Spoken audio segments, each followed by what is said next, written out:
Sabi ni BP Sara, hindi siya pwede i-compel na sumagot dun sa mga allegations o kaso nakapaloob sa articles of impeachment considering na yung Senate Impeachment Court ibinalik sa Kamara yung articles of Yun impeachment. yung nakalagay sa answer niya at hindi para sa akin na komentaryohan yun dahil korte, impeachment court na, ang dapat tumugon doon kung sakasakali. Hindi para sa akin na husgahan yon o bigyan ng kulay yon. Tinatanggap namin yung kanyang sagot at yung posisyon niya. At dahil doon, meron siyang motion to dismiss na noong una, parang binatikuso ng tagapagsalita ng Kamara ang Senate Impeachment Court spokesperson dahil parang telegraphing or coaching the BP dahil nabanggit niya na yun ang pwedeng ang i-file ng Vice Presidente. Ulitin ko, hindi para sa akin na komentaryohan ang sagot ng Vice President. Tatanggapin namin yun bilang sagot niya doon sa summons na inisyo ng impeachment court. At hindi para sa aming komentaryohan yun na tama yun o mali yun. Sir, yung sagot na ibibigay, yung reply na ibibigay ng Kamara sa sagot ni VP ay... Kung gusto nila. Pwedeng hindi. Pati naman yung answer, pwedeng hindi eh. What happens if hindi magbigay? Sa court na lang po sila magpapaliwanag? What happens kung hindi magbigay ng reply? Opo. Wala silang sagot doon sa sinabi ni VP Sara. Pero pwede pa rin po silang magpaliwanag pagdating ng impeachment trial. Hindi na wala yung right nila magpaliwanag or banggain yung sinabi ni VP. Tiyak ko pag-uusapan yon. Kung pag-uusapan yung motion na yon na nakapaloob sa sagot ni VP Sara, then bibigyan ng magkabilang panig ng pagkakataong ilahad yung kanilang argumento. Pero on a normal court, SP, pwedeng kunyari hindi magbigay ng answer pero sa mismong trial na sila magsalita. Pwede, hindi siya deemed or considered waived unless under exceptional circumstances, hindi siya papayagan ng korte for being dilatory. Pero sa palagay ko, walang ganun dito. Isa pa, SP. SP yung ginagawa ngayon ng prosecution na halos mayat maya, nagpe-press con sila. Ngayon pa lang sinasagot na nila yung sagot ni VP, katulad kahapon sa kay Attorney Bukoy. Is that normal? Is that okay? Hindi po ba sila patatahimikin ng impeachment court? Sa ngayon, hindi pa siguro dahil hindi pa naman nagsisimula ang trial. Pag nagsimula na kasi ang trial, dapat lahat ng gusto nilang sabihin doon na mismo sa trial. Pero sa panahong ito, walang prohibisyon. Katulad ng mga tanong nyo sa akin ditong nagdaang araw, pwede ba niyong i-publish yung answer na binigay sa inyo ng Kamara base sa receiving copy nila? Walang prohibition na gawin yon. Pero pag may trial na? Ibang usapin kapag may trial na dahil pwedeng magbigay ng kautusan ng impeachment court na limitahan o pagbawalan ang mga party sa kaso na magsalita. Pero desisyon ng impeachment court yan. Sir, ngayong araw daw, isasubmit na yung certification ng Kamara na dumaan sa tamang proseso yung articles of impeachment. So kapag na-submit yun, babawiin na ba yung decision ng Senate Impeachment Court na i-refer back yung articles of impeachment? Hindi, dahil dalawa yung kautusang binitiwan ng Senado, kung maalala mo. Pero yung second yata, mahirap nilang i-comply hanggat hindi pa nagko-convene ng 20th. Kaya nga hindi pa kompleto yung compliance nila. So, Dalawa yung compliance na hinihiling ng impeachment court sa Kamara. Yung isa ay pwedeng mabigay ng 19th Congress. Yan yung patunay na hindi sila lumabag sa one-year ban. Pinapaliwanag na hindi sila lumabag dito. At pangalawa, yung patuloy na kagustuhan na ipursige pa rin yung kaso mula sa 20th Congress. So yung decision na yon to refer back yung articles of impeachment, mananatili yun hanggang 20th Congress? That is the operational meaning of the order issued by the Senate Impeachment Court, yes. Maliwanag naman yun dun sa order. Sir, next week, di ba basically, technically parang 20th Congress na. So, mapapalitan na, sir, may mga prosecutors, pero may mga na-retain pa rin naman. Then, yung 20th Congress papasok na rin. So, paano po yung magiging process lang? Hindi yun question kung ma-retain sila. Desisyon ng Kamara yon. Pero ang issue ay, ang authority, ang otorisasyon na binigay ng 19th Congress sa mga prosecutors, na re-elect man sila o hindi, ay hanggang June 30 lamang. Kailangan bigyan sila ng panibagong otorisasyon ng Kongreso na magsilbi bilang pareho man o magkaibang prosecutors sa ilalim ng 20th Congress. So, sir, kailangan pa ng plenary action pag ganon. Plenary action ang kinakailangan. Oo. So, basically, sir, walang prosecutors muna from June 30. Kaya nga, Pebrero pa lang, sinasabi ko na sa inyo, di ba, dun sa mga nagmamadali, hindi pwedeng magpursige ang trial dahil walang prosecutors mula June 30 hanggang July 28. Di ba, noon pa sinasabi na natin yan eh. Hindi naman pwedeng mag-trial na isang panig lang.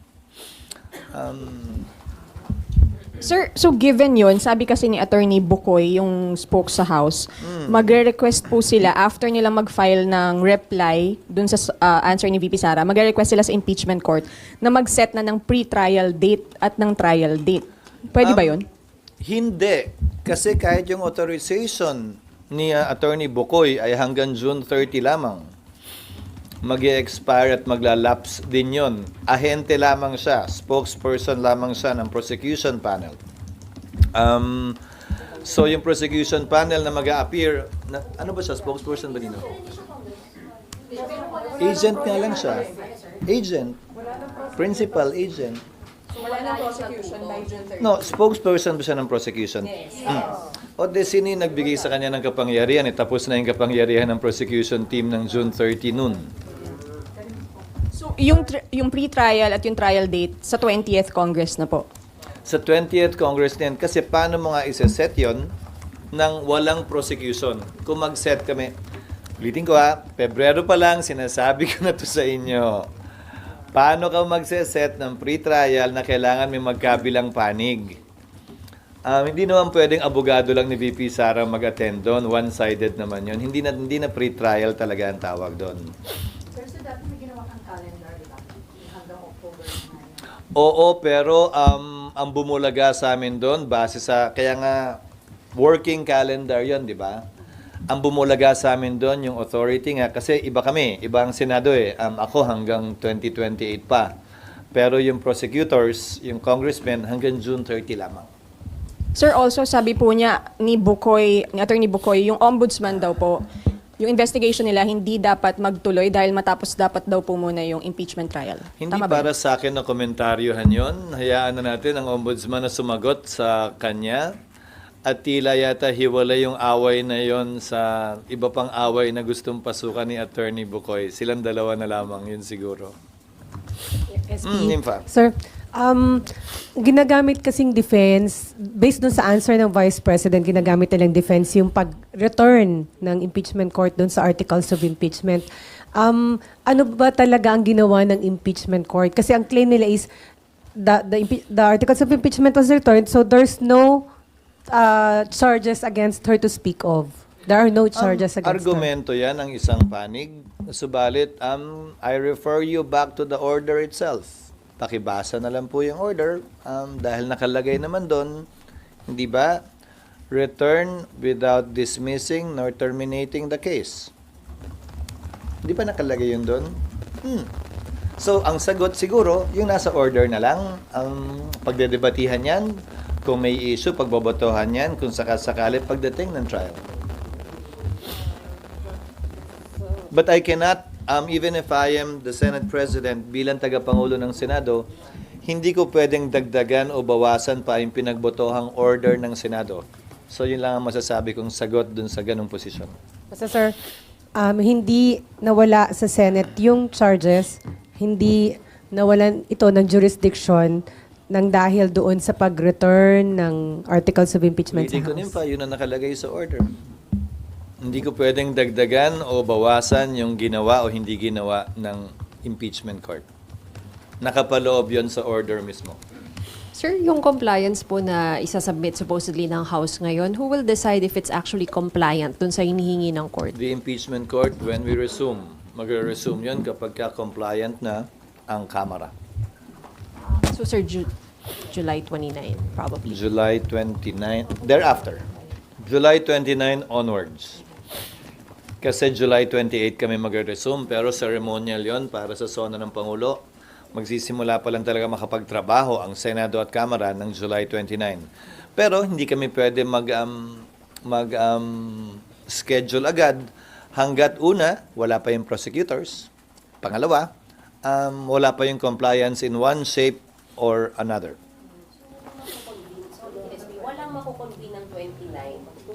pa yung compliance na pangalawa. Or sabihin nilang ayaw nila, kung ano man, basta katugunan o sagot dun sa hinihiling na yon. So if walang patugunan, walang makukonvict. Paano makakatugon din kung wala pa? Wala pang prosecutor eh. On the 29, kunwari SP or 28 sila magbigay ng tugon sa inyo. Yung second Paano sila makakabigay nga ng tugon kung wala pang prosecutors? They should, again, some things need to be done by the House, given the entry of the new Congress, bago may schedule yung trial. sorry. Ano muna yung mga kailangan gawin para ma-reconvene kayo? Ano po yung dapat? Mag-elect sila ng prosecutors. Paano ka magta-trial ng walang kinatawan ng Kamara? At saka yung compliance nila sa order ng impeachment court. After that, saka kayo maka-reconvene po. Yon, may hudyat na yon, may dahilan para mag-convene na. But on its own, the impeachment court can also convene on any other matter it may want to take up or decide on its own. Pwede naman din yon. Kahilingan lamang ng isang impeachment court judge ang kinakailangan. Siyempre, pag-uusapan, subject to an agreement by consensus of the impeachment court judges kung may kailangan isettle o pag-usapan, kasi hindi na nga pwedeng desisyonan yan bilang Senado eh. Hindi ko na rin pwedeng desisyonan yan bilang presiding officer lamang. Dapat impeachment court na mag-decide. So kung may issue na mangyayari o magaganap na kailangan pagpasahan ng impeachment court, the court, motu proprio, with the rules of court having precedence with respect to practice, ay pwede rin gawin yun. SP, so... Hindi. Dalawang kanina Not necessarily. So SP, kapag na-comply na to, na-comply na ng 20th Congress, yung assignment ng prosecutors and all, automatic kayong magko-convene? Kung ako Or- ang tatanungin, bilang presiding officer, i-convene ko na yun after consulting my fellow impeachment court judges. Hindi Pero na- basta may prosecutors na rin, ha? Hindi, Oh, yes, sir. Hindi May pwedeng prosecutors na. Wala nang debate whatsoever kung magta-trial pa ba kayo o hindi, or... no, that will already be part of trial. May answer na yun. May answer na, may reply na yun. Kung naman ang pag-uusapan man doon, bahagi na ng trial yon. Dahil sumagot na ang VP eh. Kung yun ang gusto niyang patunayan, yung kanyang motion to dismiss muna bago magpresenta ng ebidensya, bahagi na ng trial yon. So, hindi kasama, sir, hindi kasama sa proseso yung titingnan nyo kung tinatanggap ninyo yung answer sa summons, yung answer ng Vice President. Kasi Hindi para sa aming tanggapin o hindi tanggapin yung answer ng Vice President. Sagot niya yon at hindi namin siya pwedeng piliting sumagot ng ganito o ganyan o sa ganitong paraan. Sagot niya yon at tinatanggap namin yan. So there must be a trial talaga. Walang puwang SP yung possible ulit na pagtayo ng senador para ipa-dismiss, kagaya nung ginawa nung mag-convene kayo. Yung answer with motion ni Vice President, baka pag-usapan yon. I mean, sir, kung sa senador ulit manggaling yung motion to dismiss. Bahagi na ng trial din yon. Kasi may pending motion, kumbaga may pending motion base sa answer, ha? May pending motion si VP Sara. Pwedeng ipagpaliban ng impeachment court yung pagpasa doon, pwedeng pagpasahan din.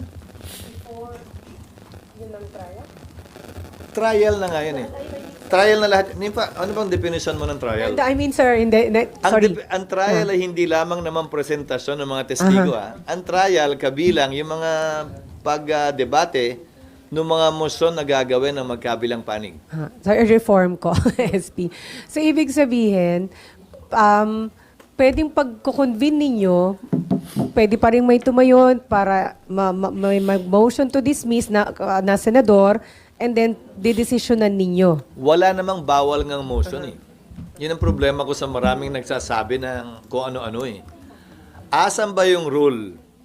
Asan ba yung provision sa saligang batas o sa rules on impeachment na bawal ang ganito o ganyang klaseng motion?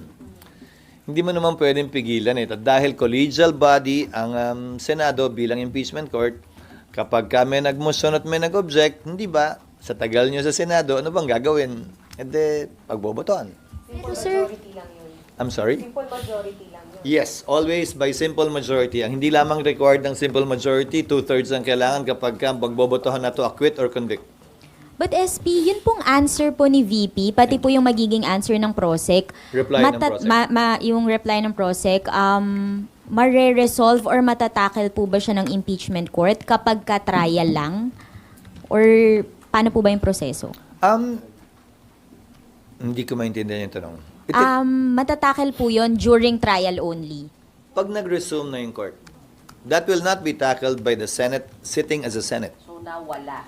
It can only be tackled by the impeachment court. Ibig pong sabihin, kailangan ma-open po muna yung trial, yung paglilitis mismo, bago po yun... Bukas na siya. Constituted and convened na ang impeachment court. Lahat na magaganap sa impeachment court, bahagi na yun ang tinatawag nating trial kapag ka nag-appear na yung mga parties. So kung ang pinagdidebatihan man nila ay yung reply, yung answer, o kung ano man, bahagi na ng paglilitis yun. SP isa lang. Nandun pa rin kami dun sa pag-reconvene. Kung wala pang PROSEC sa 29, pero may kailangan kayong pag-usapan, pwede kayo mag-convene. Pwede. Motu proprio. On our own. Yes, Milo.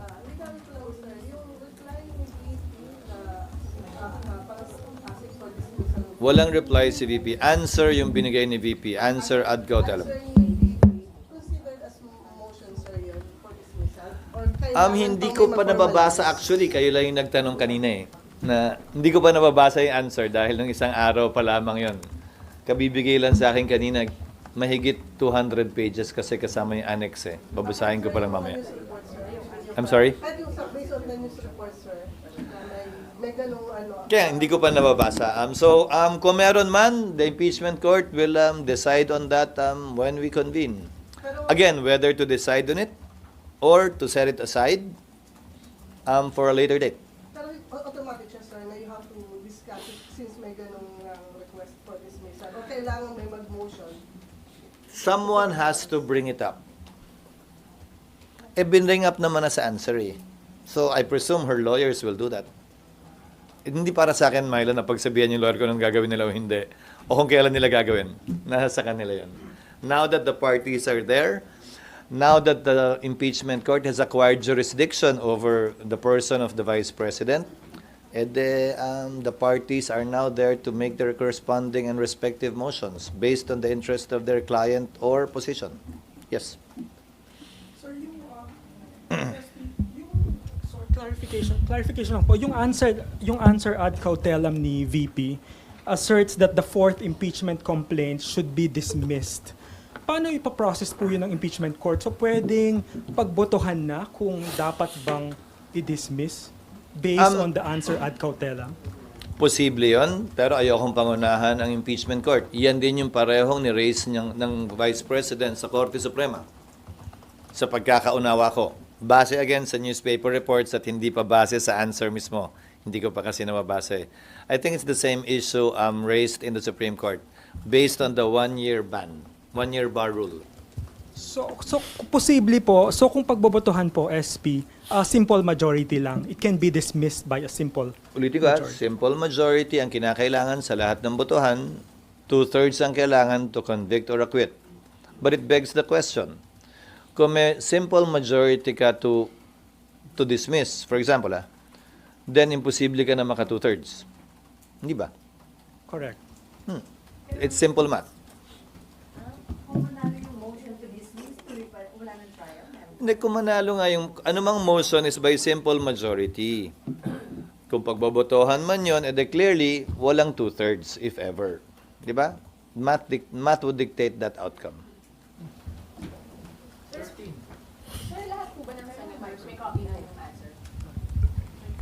Pinadala na sa kanila electronically kahapon.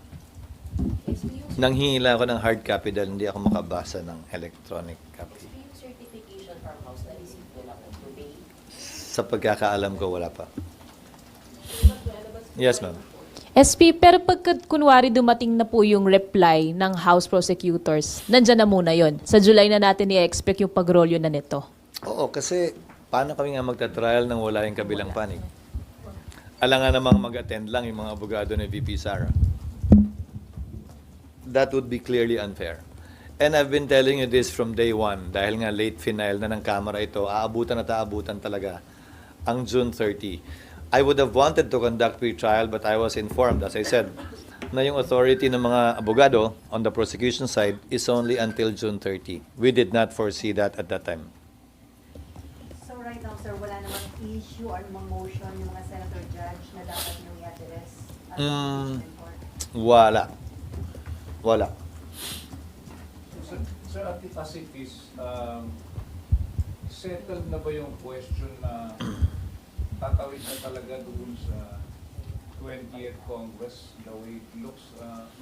Settled ba yun? Sa pananaw at palagay ko, dahil nga, kung hindi man tumawid, kailangan mag-convene pa rin yung 20th Congress Impeachment Court para pagpasahan yan. Yung pa lang tumawid na eh. Pero doon pa lang... Hindi, di ba? Pwede, pero doon pa lang, sir, pwede ulit mapag-debatehan yun. Lahat naman pwede. Tandaan nyo, pakitaan nyo ko ng batas, ng rule na nagsasabing bawal itong motion na to. Wala namang bawal na motion eh. Wala namang bawal na kahilingan eh. Wala namang bawal pag-usapan eh. Wala pa ako nakitang rule na ganun. Na sa impeachment court bawal pag-usapan to Hindi mo pwedeng sabihin to. Hindi mo pwedeng sabihin yan. Wala namang ganun eh. Karapatan ni naman na hilingin base sa kanyang paniniwala, anumang nais niyang hilingin. Kapag yan ay gusto niyang pagbotohan dahil may nag-object, edi pagbobotohan. SP, nasa motion to dismiss pa rin ako. Kung may tumayo pong senator judge again, and then mag-motion to dismiss, di ba po kaya nyo pinag-usapan nyo nung last session nyo para sabi nyo, sir, ngayon pa lang maayos nyo na, hindi na tumaulit pagdating ng trial. So kung meron ulit, sir, hindi pwedeng pagbawalan. Parehong ulitin. ground ba o magkaiba? Kung parehas. Hindi, pinasubmit namin ang nandun naman kayo, di ba? Napanood nyo yung pag-develop ng motion. Hindi ba? Nagsimula sa motion to dismiss, napunta sa remand, napunta sa return without dismissing nor terminating. Hindi ba? Tapos sinabi, hiniling na mag-submit ng compliance na hindi sila lumabag dun sa 1-year ban. Dahil sabi, di ba, sa floor, kung naalala ko ni Senator Win, kailangan natin pakinggan yung Kamara dyan, mag-submit sila ng ebidensya na hindi sila lumabag. So, kailangan mapakinggan sila bago pagbotohan to. So, yun yung kinalabasan ng motion, hindi ba? Hiniling ang Kamara na ipaliwanag yun.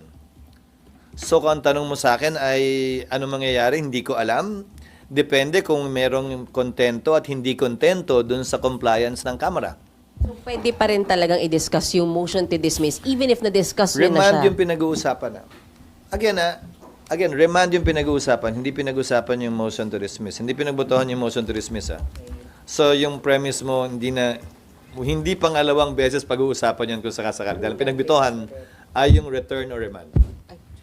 Sure. SP, this early, SP, meron kasing mga, kaya nagkakaroon din kasi, sir, ng mga apprehension or mga agam-agam na hindi yung actual na trial, yung nakikita natin na paglilitis kagaya sa korte. Gigil na gigil lang because- sila. Sorry. Yeah. Hindi ko trabaho pawiin yun. Nanggigigilan talaga sila dahil yung proseso, ulitin ko, gaya ng sinabi ko nung nagsimula tayo kanina, lahat ng sinabi ko naman nung Pebrero pa lang pag-file, nagawa lahat yon ng Senado, kaya lang kulang na talaga yung panahon. And then, sabi nagsasabi din kasi like former Justice Carpio, sinasabi na niya na kung hindi magkakaroon ng trial, that would be grave abuse of discretion kung sakaling i-dismiss ng impeachment court. Hindi para sa akin na patulan si Justice Carpio. Hindi ako sangayon sa sinasabi niya. If we're talking precedents, nasan siya ba't hindi siya nagreklamo nung dinismiss ng Senado yung impeachment complaint laban kay Mercy Gutierrez nang hindi kinoconvene ng impeachment court? There is that precedent done by the Senate. Hindi ko sinasabing tama yan, pero ginawa na yun ng Senado noon. Nasan siya nung nagreklamo? Ba't hindi siya nagreklamo noon? Tulad ng kasing sigasig ng pagrereklamo niya ngayon. Baka sitting justice or judge pa siya at that time. Hindi lang siya, pati yung iba siguro. O bakit tila hindi nila maalala yun, papuntong yun. Dinismiss din ng impeachment court kaso, nung nag-walk out yung prosecutors kay ERAP at ayaw nang bumalik. So kung No, halimbawa so nangyari yun noon, pero nagkaroon ng paglilitis, yung isa hindi nagkaroon ng paglilitis, di ba? Nung panahon ni Chief Justice Corona, may motion to dismiss na final. Yung depensa nung panahon yun. So that's part of the process. All of these are part of the process. Yung agam-agam nilang biglang tungkol dyan, sa totoo lang, dapat sining na panood na nila yan eh. Di ba? Nakita na natin yan nangyari sa kasaysayan eh. At walang dahilan, para sa akin na magbigay sila ng duda, maliban na lamang kung init na init sila, na magkaroon na agad ng trial sa lalong madaling panahon base sa kagustuhan nila. So, SP, ibig sabihin, may power, may poder talagang impeachment court na mag-decide sa dismissal. And kung sakaling ganun, hindi yon maituturing na grave abuse of discretion for having that, dahil meron kayo ng ganung power? Hindi siya bilang retired justice ng Korte Suprema ang pwede magsabi nun. Ulitin ko ulit. Lahat ng ito, ang may kapangyarihan lamang magpasya kung may nilalabag na batas sa wala ay Korte Suprema. Hindi ako, hindi kami, hindi mga dating mahistrado. Kung hindi yung mga kasalukuyang mahistrado ng Korte Suprema. Labas doon ang kapangyarihan to try and decide binigay sa Senado. Sir, sorry, clarification lang. Yes. Nasagot niyo na rin po ito dati. Pero if hindi po magsabit nung second document na compliance yung 20th Congress House, what happens Then the dito? court will decide accordingly. Hindi ko alam, ayokong pangunahan. Kasi iba na rin yung composition ng court. Pero sir, di ba, you mentioned before na pwede pa rin kayo mag-decide to continue the trial even without that. Remember, I also said the 19th cannot bind the 20th. The 20th Congress, the 20th Impeachment Court, the 20th Congress Impeachment Court, the 20th Congress House can reverse whatever decision was made by the previous Senate, by the previous Impeachment Court, by the previous Congress. So pwedeng baguhin yung order ng Impeachment Court na papasok, pwedeng i-modify yon, pwedeng i-abandon yon. Decision ng Impeachment Court yun. Pwede rin pala, sir, na wala silang compliance doon sa number 2 doon sa order, pero may assign silang prosecutors. Lahat yon posible, Nympha. Ayokong pangunahan. Sa tigas ng ulo nila, ayaw nga tumanggap ng pleading, so hindi na ako magugulat kung gagawin mo nila yon. Biri mo, pagtanggap lang ng order, pagtanggap ng pleading, pagtanggap ng answer, pagtanggap ng appearance, pati yon papahirapan, so hindi na ako magugulat, sa totoo lang. Pero magkikita-kita kami sa tamang panahon, kaugnay sa mga ganyang ginagawa nila sa panahong ito. Sir, other issue? Sir, other issue? Hindi, bilang impeachment court at bilang litigant. Bilang party litigant.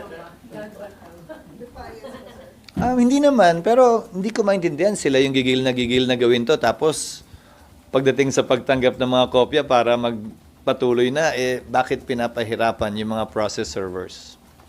Sir, other issue? Nag-meeting kayo kahapon ni na Senate President Pro Tempore Jinggoy Estrada and incoming Senator Mark Coleta about Senate leadership po bang pinag-usapan? Hindi kami nag-meeting, kumain kami, magkaiba yun. Pero ano na pag-usapan during your Wala, kung ano-ano breakfast? lang. Magkakasama kasi kami dati eh. I was with Senator-elect Mark Coleta in the 13th Congress. Nung So- congressman pa ako. Magkasama kami nun. So si Senator Jinggoy nag-ayos nung pagkikita at pag-uusap dahil matagal nagkasama din sila ng kampanyahan ng 2022. So naimbitahan lamang. So wala pang ongoing efforts para ma-retain kayo as Senate President? Sa Walang 20 ongoing efforts para ma-retain as Senate President. Anong ibig sabihin ng ongoing? Kaibigan ko naman kasi lahat, Sally. Hindi naman porket magkikita kami, yan lang ang pag-uusapan namin. Natural at normal na magkita, magsama-sama siguro kami dahil magkakatrabaho at magkakaibigan kami noon man o ngayon. Pero may ilan pong mga senador na nagsasabi na parang may mga text messages na hinihingi na yung suporta para sa iyo o kaya kay former Senate President Tito Soto. So, meron po bang ibang Sabi Nino, at asan yung text kong ganon? Sir, nagsalita dyan sina Senator Kiko Pangilinan. Sinabi nila meron na silang nakuha na ganun may nakikipag-usap para nga kunin yung suporta. Sa party ko, wala pa akong mini-message na ganun. Pero may mga supporter mo na kasamahan mo na sila yung nag-e-effort na Hindi makumuha para ng sa akin support. magsalita para sa kanila. Pero wala pa kaming pag-uusap. Actually, parang nakatulog lang ako at nakabawi. Mga itong nagdaang linggo lang eh. Naka 11 hours Pero ako sir, isang araw. are you still confident na during that time kayo pa rin yung Senate President? Hindi to question ng may kumpiyansa o wala. Mangyayari ko ano mangyayari. Panibagong botohan ito. Hindi ito pagpapalit ng liderato base sa kawalan ng kumpiyansa. Ito'y panibagong botohan talaga para sa 20th Congress kung sinong mamumuno ng Senado. Magiging crucial. SP, patuloy po yung pagkipag-usap niyo sa mga senators. Kasi sabi ni Senator Erwin, tinawagan niyo rin daw po siya. Matagal na yun bago pa, nung nanalo siya. Siyempre, kinongratulate ko siya nung nanalo siya. But that was the last time I talked to him, I think. During the recess. Tuloy pa yung panliligaw. Hindi ko matatawag na panliligaw eh. Pakikitungo. Normal na pakikitungo. Dahil ngayon, dahil ang term ko ay hindi naman nagtapos ng June 30, so yung mga pangailangan nila dito sa Senado mismo, sila yung mga bagong halal, sila Senators Soto, Lacson, Marcoleta, Villar, Camille, Erwin, kaugnay sa mga briefings at sa mga opisina, tinutulungan namin silang maasikaso. Sir, magiging crucial ba o malaking factor sa Senate leadership yung distribution ng committee chairmanship? Palagi naman, pero sobra naman yung committee dun sa tao. I think we have 41 committees and we only have 24 senators. Marami na ho nagpapaabot sa inyo ng mga incumbent at newly elected senators na mga gusto nilang committee chairmanship. Wala, hindi marami. Meron na. Kasi marami din naman incumbent eh. Pero dun sa mga incoming, sir. Wala pa. Hindi pa namin napag-uusapan ng definite. May numbers na kung ano pa rin sigurado. Ano? Do you have still numbers? Ma. Ano mang numero meron ngayon? Sino man? Sa totoo lang, nagbabago yan, lalo na kung ganito pa katagal, mahigit 1 buwan pa. But you want to still be the Senate President for the 20th. I will not shirk from that responsibility, let's put it that way. Hindi ko tatalikuran yung responsibilidad at pagkakataon na yon. Pero magiging open ka, sir, sa ano yun? Term sharing. Hindi ko alam kung saan galing yun, kaya hindi ko kokomentaryuhan yan. Sir, pero Hindi pass. galing sa akin yan. Pwede maging option yun, sir. Hindi na pag-uusapan. Saan ba galing yan? Hindi, may mga previous kasi di ba na nangyari, sir. Bigla naalala niyo yung mga president dyan sa impeachment? Hindi. Ganon. Sir, other issue. Okay, other topics. Sir,